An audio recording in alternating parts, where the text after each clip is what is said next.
All right, so we should be recording now. All right, everybody, so welcome to Defusing Referral Concerns and Objections.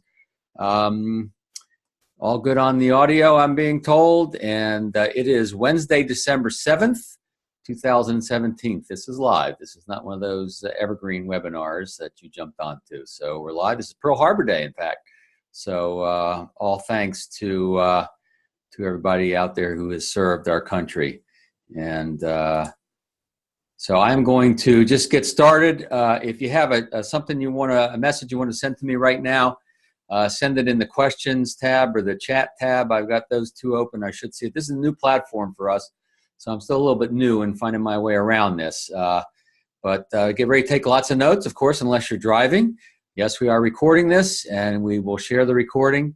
It's December 6th. Oh, I'm sorry. Sorry about that.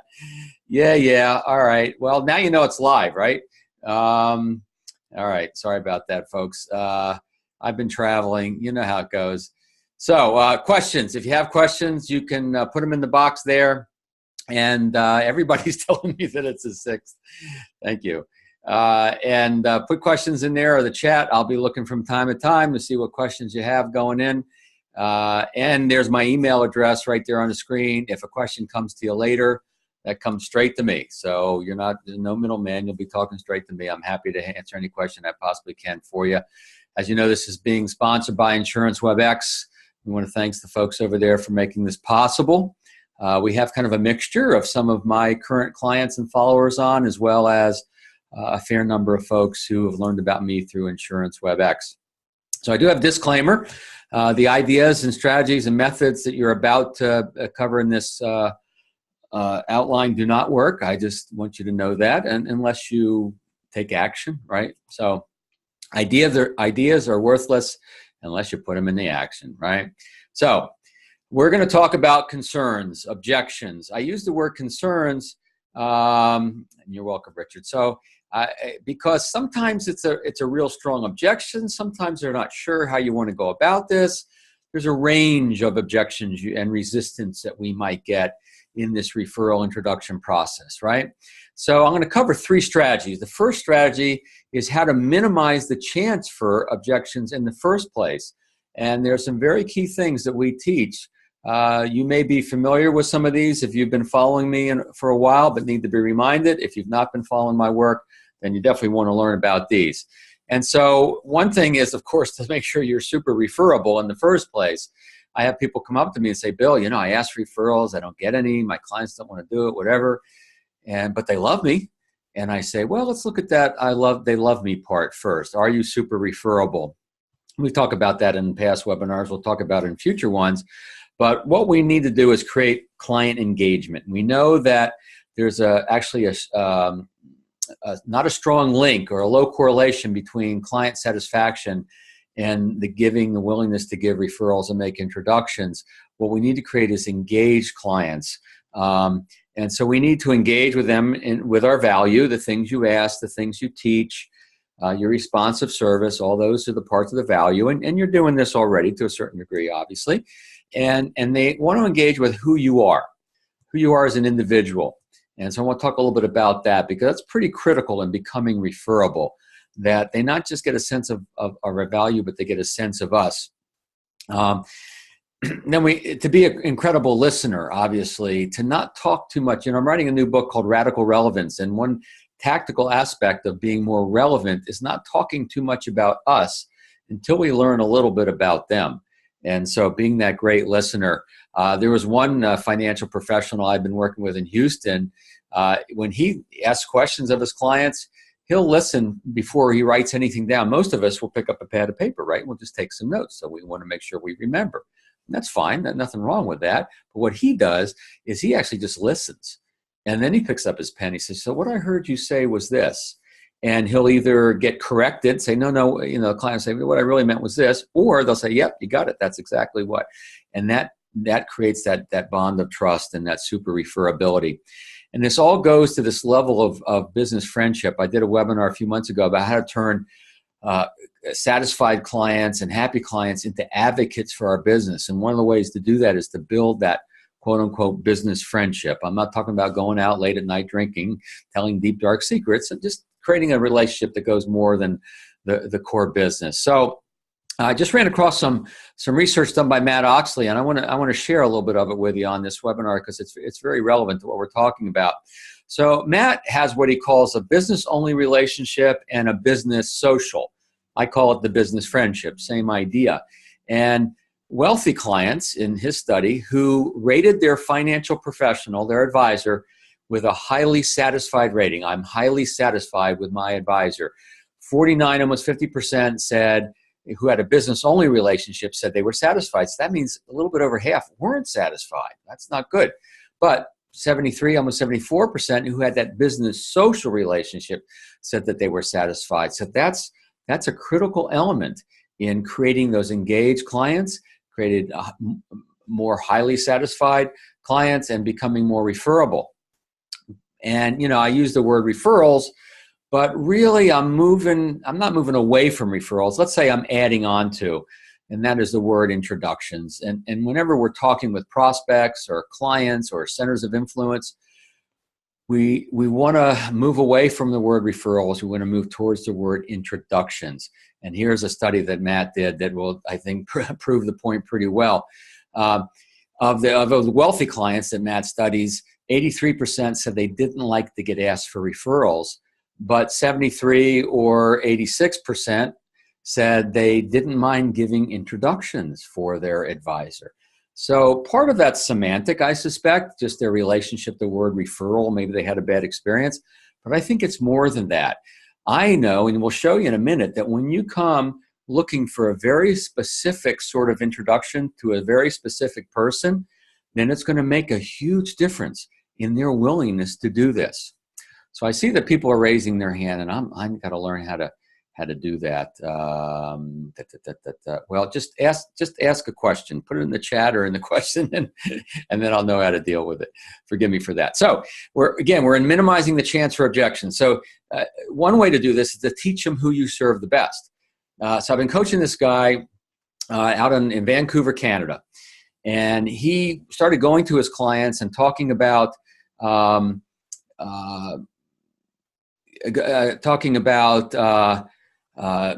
value discussion. We talked a little bit about the value discussion.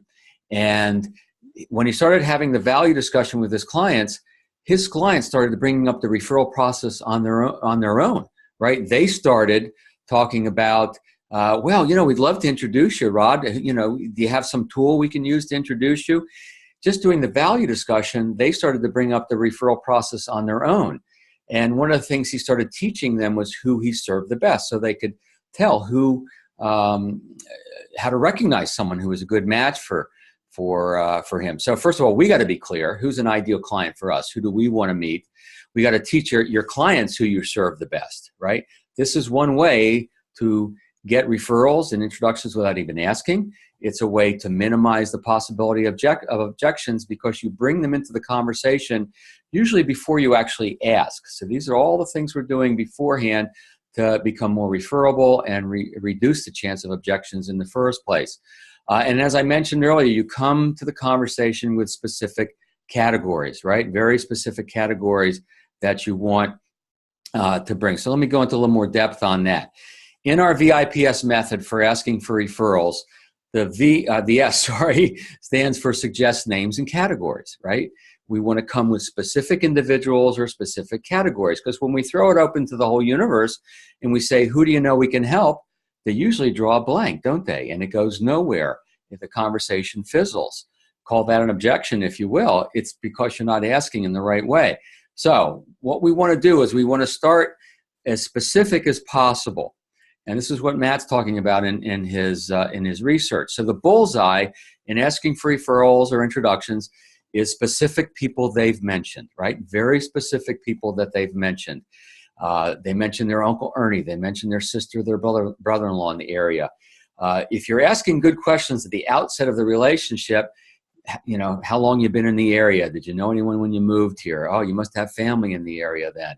Just general get to know you kind of questions will start to build some inventory of people that you can then bring into this referral conversation. I'll tell you a great question to ask is, especially if you're a financial advisor, or really anything related to your business if you're not an advisor, as who have made some financial decisions that you really respect, right? Who in your world have made some financial decisions you really respect?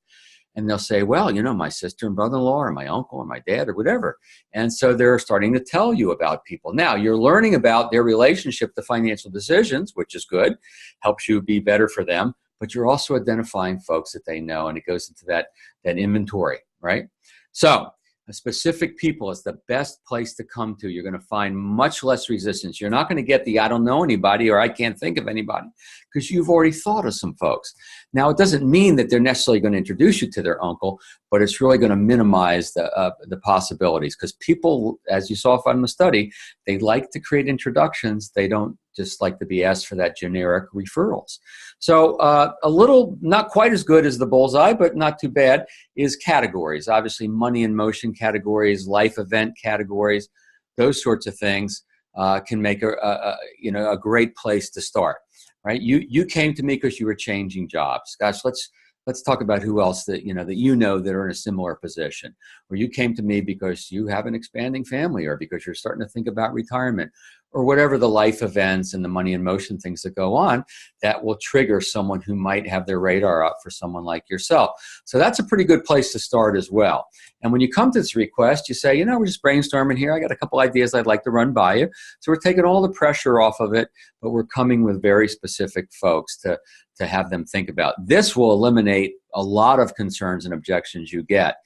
Teaching them how you're going to handle these, and then being very specific with this, going to eliminate a lot of the problems. Now, you can expand out from this if you want. You can look at who they know on LinkedIn, or lists of people on their board of directors of their trade association. There's ways you can expand out, but you want to start specific and then expand out, and you'll have much better success that way. Now, make sure they trust your referral process. Again, we're talking about becoming more referable, right? So first of all, teach them how you handle referrals. I mentioned that earlier. I want to give you a sense of what that sounds like. George, one more thing I want to run by you before we're done is a lot of our clients like to introduce the work we do to other people, and I just thought it'd be nice for you to have a sense of what that would look like, so you'd feel comfortable. First of all, the work we do, completely confidential. They'll never learn about your financial situation from me, or vice versa. Even with close family members, we can't cross that line. And we handle sort of thing with great care, meaning I don't like to call anybody from out of the blue and surprise them and make them wonder, why did George give my name out to this guy, right? Nobody likes to get that kind of call. I like to work through introductions, and typically, I talk to my clients. They have someone in mind. If you have someone in mind, we'll talk about them, and we'll create an approach that feels comfortable for you, for them, for everybody, and maybe at least sparks their interest in hearing from me. How's that sound? Now, I'm going to show you a way how to get that specific script I just gave you. In fact, I'll just send it to you. When I send the recording, I'll send the script that you just heard. But teaching people what it would look like, that takes the confidentiality and the mystery away. If you have not talked to your clients about this, about specifically how you would deal with it, confidentiality, handle with care, then you're going to get more resistance. What some people like to do is they'll have this conversation at the beginning of the meeting. Let's say it's a review meeting. And then at the end of the meeting, they get into the VIPS method to ask for referrals and introductions. But they have this confidentiality and handle with care playing in the air already. So it's already there. So this will make a huge difference in minimizing the objections you get. I want to talk to you about a little process that we created just to help you create referral trust. And what I mean by this is, again, how you receive the referrals you get, how you process the referrals you get.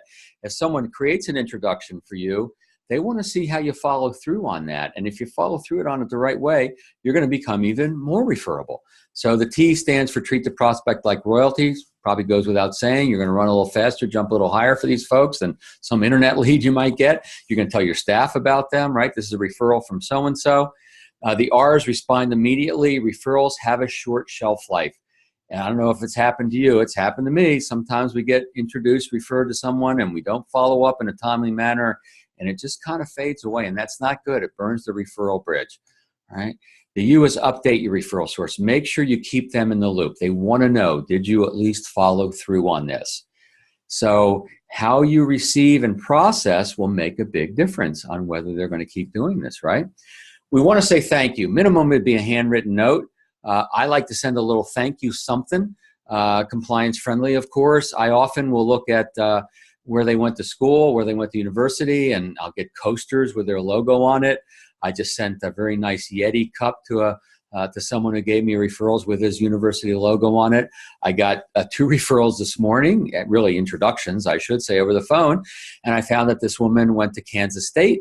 I went on Amazon and I got a nice throw, Kansas State logo throw. And so we customized the thank you, and it really has a lot of emotional oomph when we do that. And then get the new client to thank the old client, right? That makes it super referable, right? George, when are you going to talk to Laura next? Well, or Laura, when are you going to talk to George next? I'll probably talk to them next week. Great. Will you thank them for both of us? Or, I was thinking about taking you guys to lunch just so we can all say thank you, to each other. What do you think? So we're just getting that new prospect to say thank you to the referral source. And that makes you super referable, right? So everything we've covered so far is about heading them off at the pass, if you will, minimizing the chances for referrals and objections, I should say, and concerns. Let me take a sip of water. I'm looking for any chats or questions. Not seeing them. I will keep going. So let's talk about dealing with objections before they arise. So first we're minimizing the chances. Now we're going to deal with them before they actually even come up. So every business has certain types of recurring objections, right? Sometimes they're around other parts of our process. Sometimes it's around the referral process. So what we want to do, if it's a very prevalent objection, we want to make sure we bring it up before they bring it up, because then we can bring it up in the right context. We're now being proactive. We're dealing with it in a way and at a time we'd like to deal with it, versus being put on our heels and being reactive, right? So in movies, they use this technique called foreshadowing, like in Star Wars, right? They foreshadowed,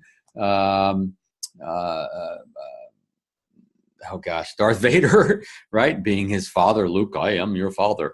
And so we can foreshadow things in sales and in the referral process in general. So let's say he's already working with someone, or they're already working with someone. It's a pretty prevalent one in financial services. Would you agree? Especially when you're dealing with more successful individuals. So, I think he's already working with someone, or I'm sure they're already covered. So what we want to do here is we want to head this off at the pass, right? We want to bring this up. And this is a way to promote referrals, promote introductions. We're not really asking, but we're entering it into the conversation and handling this sort of objection at the same time. It's a very powerful way to think.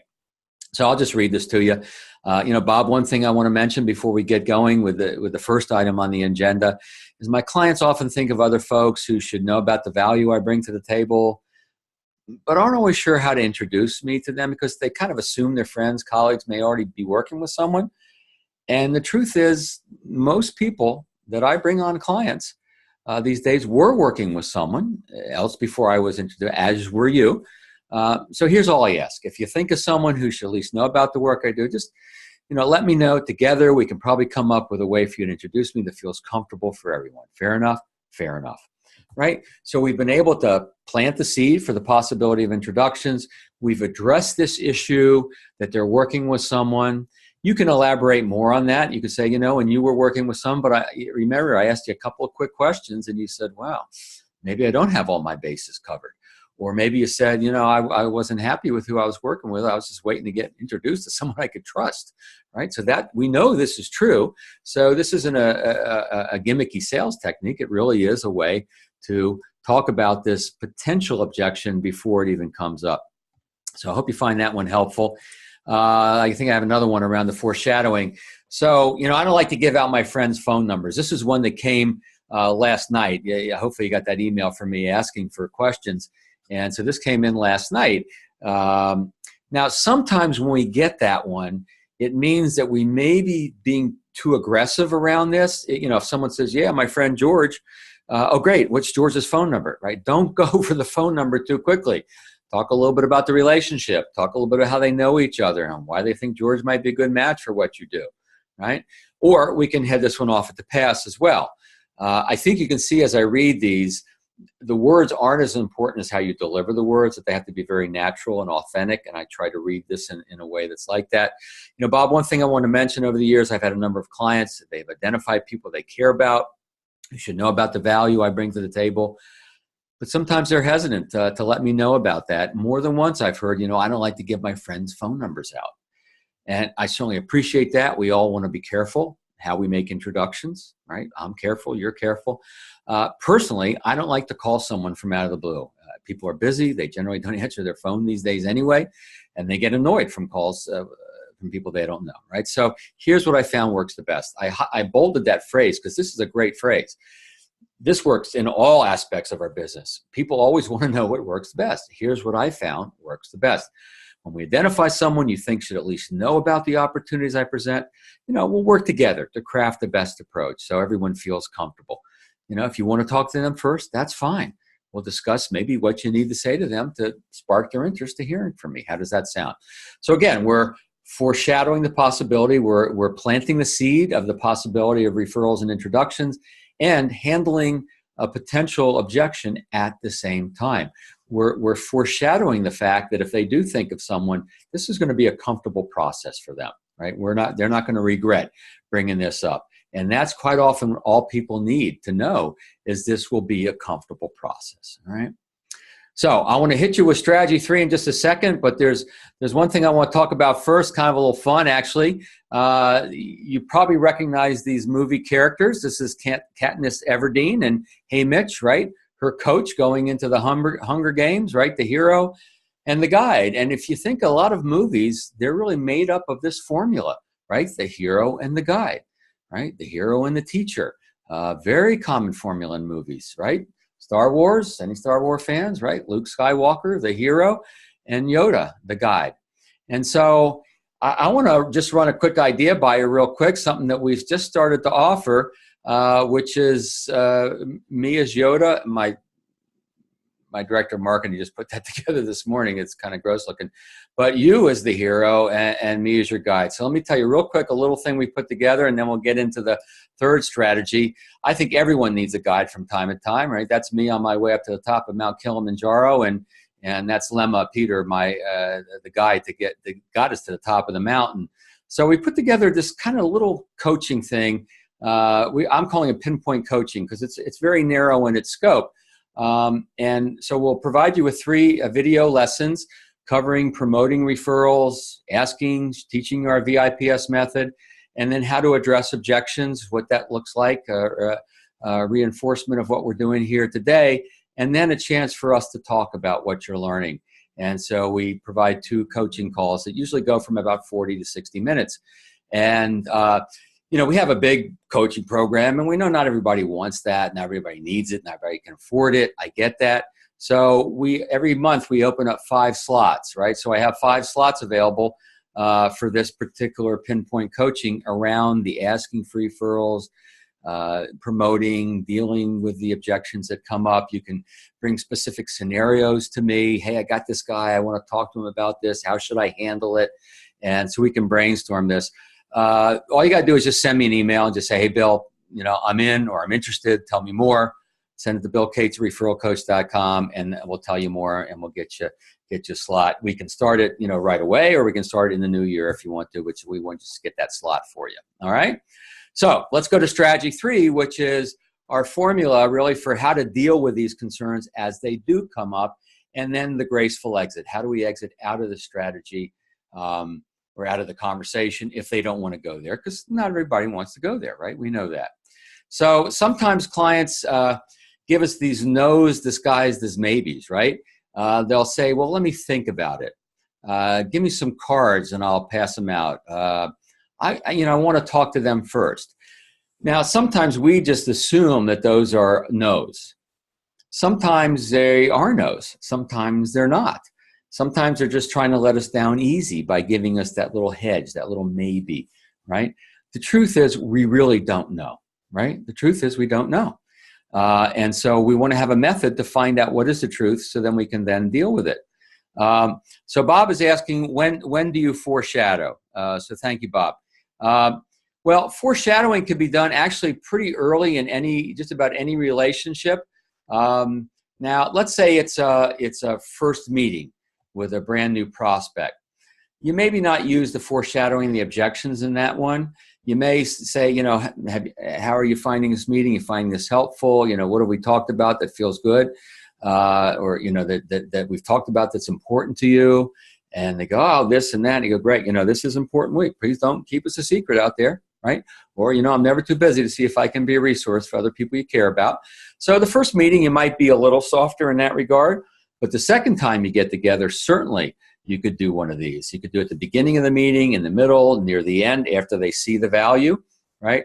Have you found today's meeting helpful? Can you tell me what was important that we talked about to you today? Or and they talk a little bit about that, and you say, great, many of our clients like to introduce the work we do to other people, and I just thought if that ever came up for you, it would be good for you to have a sense of how we'd handle it, what it would look like, so you'd feel comfortable.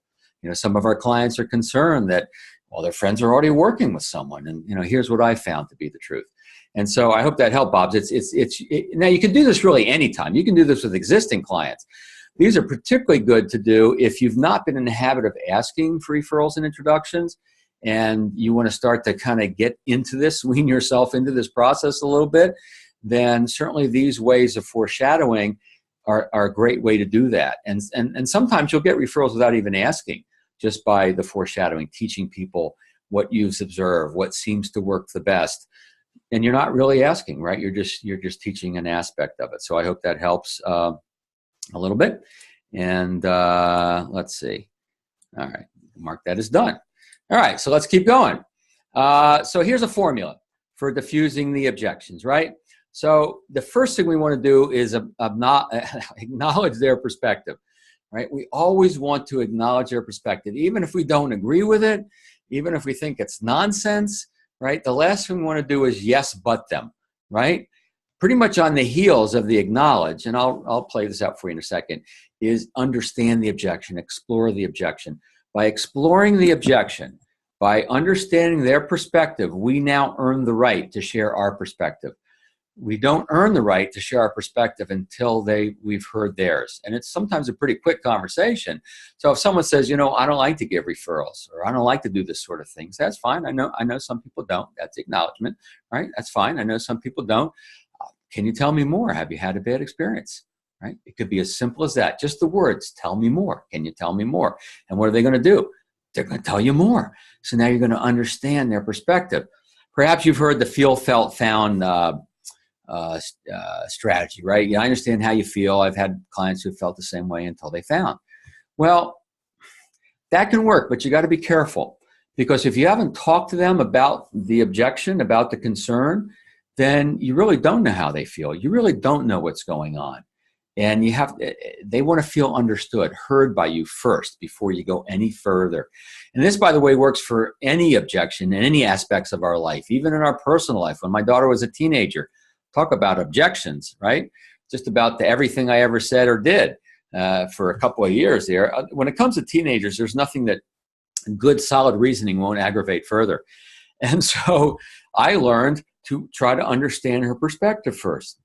Yeah, Jenna, I know you don't want to go, but tell me a little more. Help me understand, right? Whenever I'd say, help me understand, I'd kind of shift her out of that emotional response, which an objection to just about anything usually is an emotional response. And I shift her into a little more of a logical one, so I can at least try to understand what's going on and maybe what's the emotionality behind that. And so this is critical. Of all the things that you do around dealing with any kind of objections, and particularly today we're talking about referral concerns and objections, it's to understand, right? If someone says, all my friends are covered, all my friends are handled.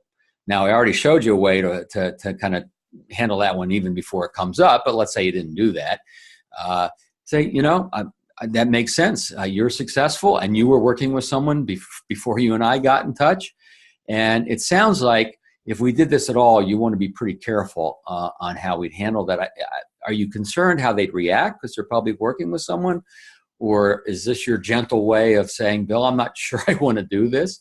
Right? Have a little fun around this, but go for the truth, right? to say is, is this your gentle way of letting me down easy, right? Make it your personality. Obviously, I'm a little playful. You can kind of tell that. Usually it works. Sometimes it gets in my way, but most of the times it works. And so just try to understand more, and they will let you know. And sometimes they'll have a mistaken assumption, like they're afraid you won't have time for them if they introduce you to others, or they're afraid that they can't talk to their friend first, or that you're going to bug their friend. They don't know what your process looks like, right? So maybe you take a step back. So the reframe could be explaining your process. You could say, look, I understand that if you do this at all, you'd want to be very careful. I appreciate that. I'm actually very careful myself when I create introductions. So assuming you could talk to them first, maybe send an email introduction. You can see how I respond. They'll hear from you before anything. I won't get on the phone with them unless they're interested in talking to me. If we handle it in a gentle way like that, would you be a little more open to this? And then sometimes they are, right? And sometimes you get one or two referrals, and sometimes we have to back off. This is the hardest thing to teach. Of all the things in my system that I teach, this is the hardest, because there really is so many factors at play. Their relationship to the referral process, their belief in you and your referability and how you're going to handle it, right? Maybe they're just very super private kind of people. Maybe they've had a bad experience. We don't know. So we're doing everything we can on the front end to minimize the chances in terms of being super referable and them understanding our process, and then foreshadowing the possibilities that can come up and dealing with them before they actually do come up so they don't throw us off. And then we have a little process to deal with these when they come up. So the key here is not to be surprised, but to be prepared, right? There's a photo of me as a Cub Scout. And, the Boy Scout, Cub Scout motto, be prepared. And so that's what we want to do. Right, so let me give you an idea of how this will play out. Let me just check the time real quick. All right, we're in great shape. And there's my email address, by the way, at the bottom. If you want to learn more about that little pinpoint coaching program we have, just shoot me an email and we'll talk. We'll talk with email, we'll talk on the phone, whatever works for you. All right, so let's deal with a very common objection. I don't give referrals. And I played this out for you a little bit already, but we'll do it again just to make sure. So it's, that's fine. I know some people don't like, right? That's the acknowledge. Tell me more. Have you had a bad experience with this sort of thing? Or do you just need to know a little more about how I might reach out to them? Would that help you feel a little more comfortable? Well, I actually did. I gave someone, some neighbor's names and numbers out to a vacuum cleaner salesperson. You're very aggressive with them. Never heard the end of it, right? They don't invite me to the neighborhood picnic anymore. Ouch, that's a shame. So we're exploring what happened, right?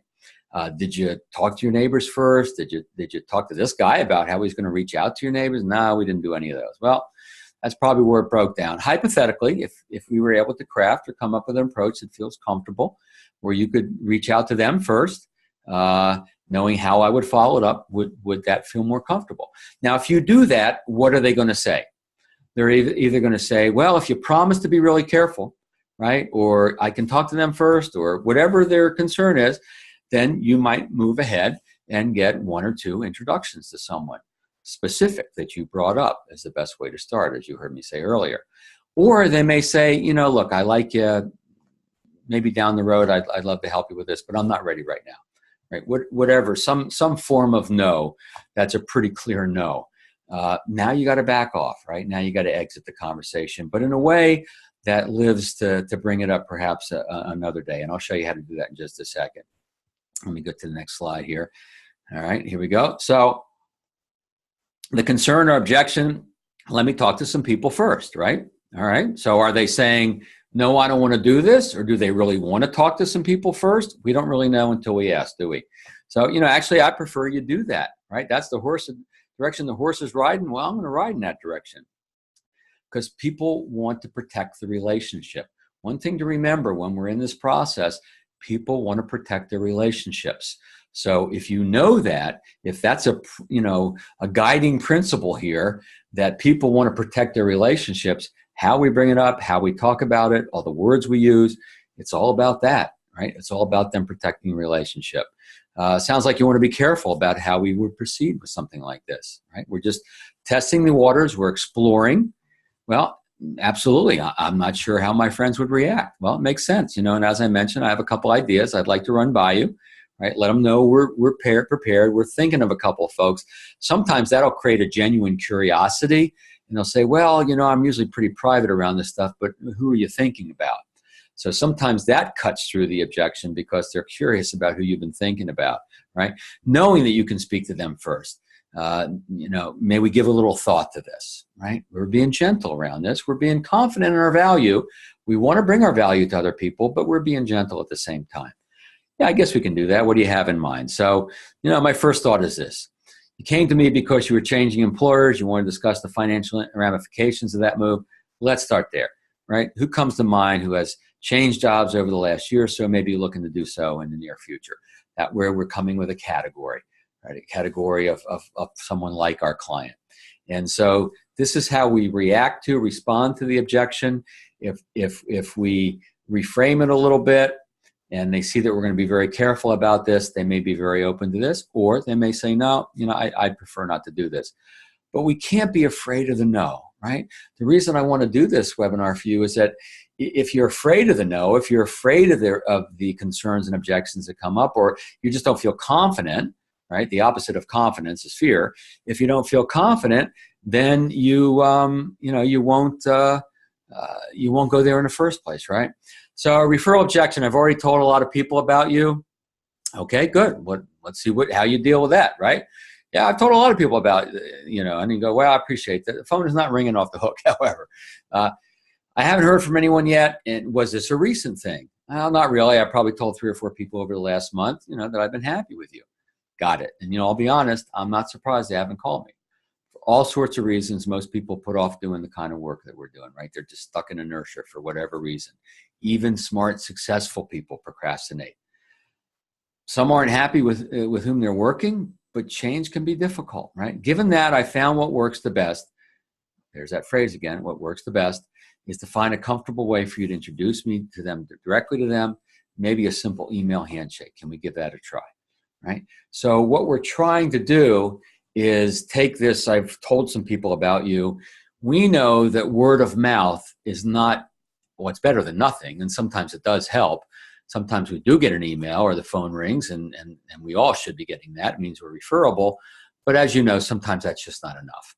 And so we need to get in that introduction, that connection. So we're teaching our clients how to introduce us. We're teaching our clients that word of mouth is not enough, right? It's not enough to make this happen. So I'm just looking for questions in chat, nothing coming through. All right. So let's talk about your escape plan. My friend Barry Elberstein calls it the graceful exit. I call it the emergency exit because I like to have a little fun with this. But here's my rule of thumb to know when to exit this conversation, right? So when you request permission to brainstorm around referrals, introductions, right? The first concern or objection you hear, you explore, right? You acknowledge and explore. We just covered that.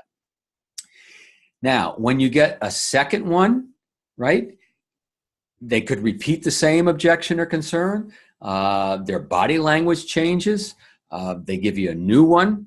Any kind of second piece of resistance, now it's time to gracefully exit, right? To gracefully exit, but planting a seed so that you do it with confidence and you keep it open for the possibility for later. So here's the emergency exit.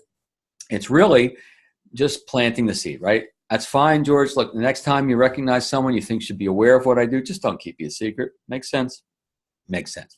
Or, Martha, I understand your reluctance. I appreciate that. The last thing I want to do is make you feel uncomfortable. And I just want you to know that anytime you ever recognize someone, identify someone you think should be aware of what I do, someone you care about, you want to make sure they have their bases covered, I'm never too busy to see if I can be a resource to help them out. Fair enough? Fair enough. And then you're done, right? You're being very genuine. You're trying to, identify these folks. And then if they don't want to go there, you back off. So we have a question just came in from Ken or Kenneth. Will there be a replay played? Yeah, you weren't able to join from the start. Yes, there is a replay. And hopefully it's working right now. It's recording. Ken, so yes, we'll get that to you, promise. Now, to avoid referral objections, right, to not get any of these things we're talking about, essentially just don't ask, right? I mean, if you ask, they can say no, or they can say maybe. If you don't ask, the answer is always no. All right. So any other questions coming up? We're getting into Q&A time here. So this is a reminder of our pinpoint coaching. It's a simple, easy, quick hit, result producing kind of coaching thing where you don't have to learn the entire system and we don't have to invest all this time and money, but we're going to get you going with this, right? We can start tomorrow. We can start next week. We can start in January, but we have 5 slots that we're offering right now. We send out the slides. I won't be sending out all the slides, but I will send most of them to you, Lance. So yes, you'll be getting most of them because I know that's really important to catching some of the scripting and stuff that I did. All right, so Michelle says, you mentioned creating referral trust. I missed the last T. Can you review that? Yes, of course.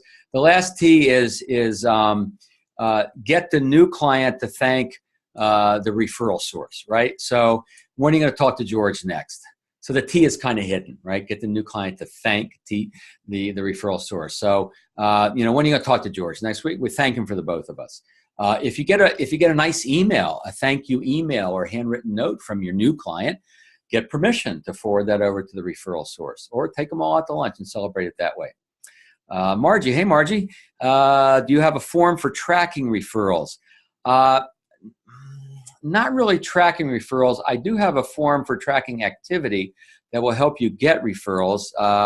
Usually most people use just their CRM to do that. I'll be honest, I use Outlook, and I'm not getting probably the quantity that you guys are getting, but I just use Outlook to do that. But I'll send you that. Let me make a note. I'll send you that little form around I call it a scoreboard. Just let me just make a note. And the scripts, yes, thank you. We will also send some of the scripts. I promise you, those will be coming to you. All right, we're here to serve. All right, thanks. So, any other questions? Let's see what else is coming through here. All right. So Diane wants to know, can you do this over the phone? Do you need to do this in person? What's the best way to do this? Well, let me give you kind of the hierarchy, all right? So in person is always best if you can do this. And I know some of you don't work in person with your clients, and most of mine's done over the phone. So it can be done over the phone. In person is always best. You can see body language. You usually have a little more time. Over the phone is tough if you're doing a quick hit conversation where they're asking you a question, you're gathering a little piece of information for them. But if you're doing a review or you're scheduling a phone call, then over phone can work, pretty well, especially when you come with specific individuals, right? This all gets better and easier and more efficient when you come looking for specific introductions to specific individuals or categories of individuals, all right? Email can be okay, or LinkedIn is kind of a form of email. Again, only if you have a good relationship with these folks and you're asking for a very specific introduction to a specific person. You don't want to use a throw open the whole universe type of strategy with an email or a LinkedIn. And then some people like to send out letters, to their clients. I'm not a big fan of that. It doesn't usually produce any results. I would prefer, in fact, I coached a woman last year who wanted to send a letter out, a New Year letter, to ask for referrals or introductions. And I coached her to, rather than do that, just send the letter out to teach people how she would handle it, what it would look like, confidentiality, handle with care, right? And that worked much better for her. So I see a couple others coming in on both the chat and the question. Let's take Jack first. Any special ideas on how you approach small business owners or CEOs? I assume for referrals, if that's what you mean, it's the same thing. B2B, B2C, it's all the same. I mean, business is just made up of individuals. So you might want to elaborate that. Are you talking about how to approach them to meet with them, or how you're approaching them to ask for referrals? If it's to ask, it's the same thing. Let me look at this one. It's a long one here. All right, Keith asks, my manager suggested that I first meet with potentials by sharing with them that I'm new in the career, excited about it, and I'm working to grow my network. Then asking them if they could do me a favor of meeting with me for 30 minutes so that I can show them what I do.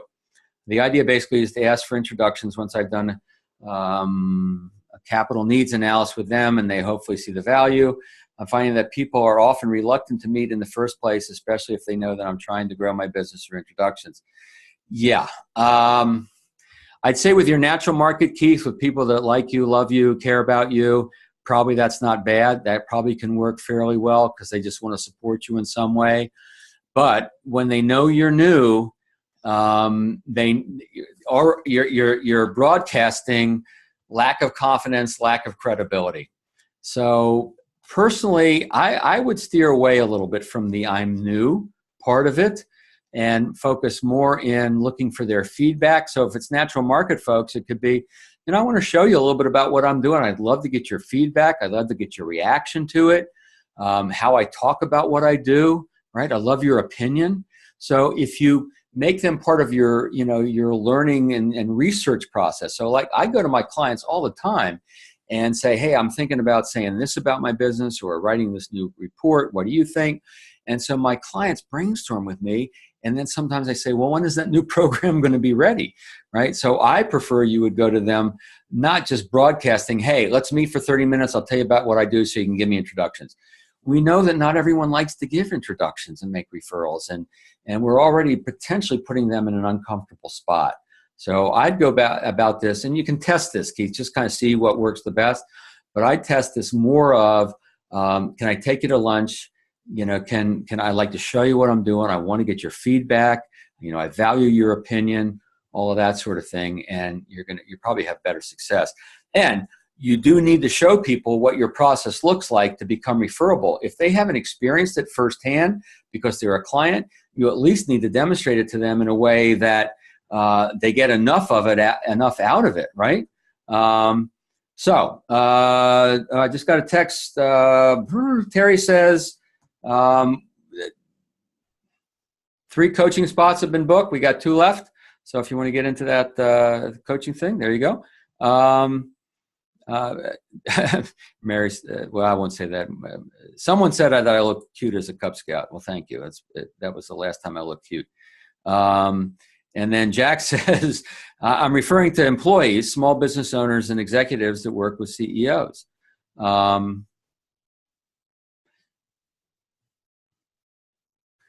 Jack, I'm still not quite sure I understand your question, so shoot me an email, bud. BillCates@referralcoach.com, so I don't take other people's time with me hemming and hawing and try to answer a question that I'm not sure you're asking. So shoot me an email. I'll get some clarity on this, and then we'll answer the question that way.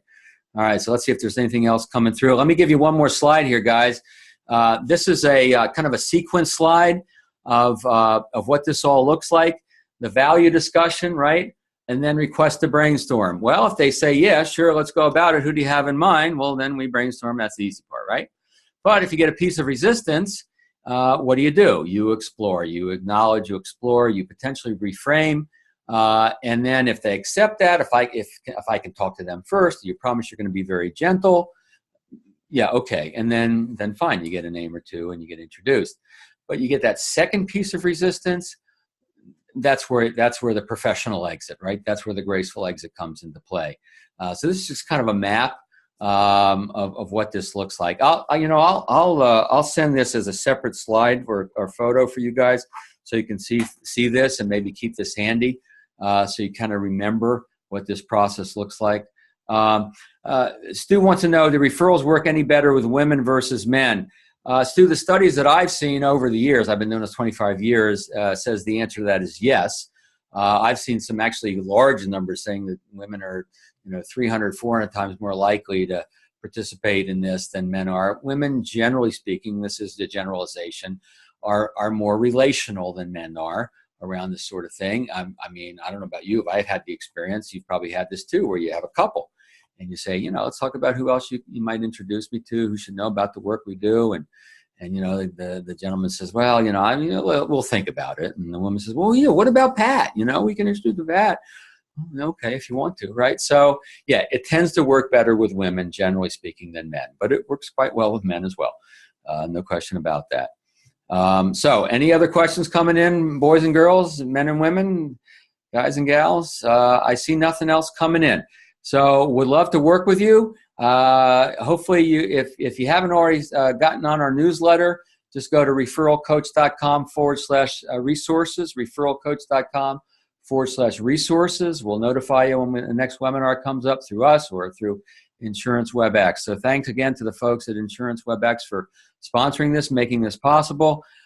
Jack, reach out to me with an email. We'll get that question answered for you, and we'll get the recording and some subset of the slides and everything else out to everybody as soon as I possibly can. Thanks, everybody.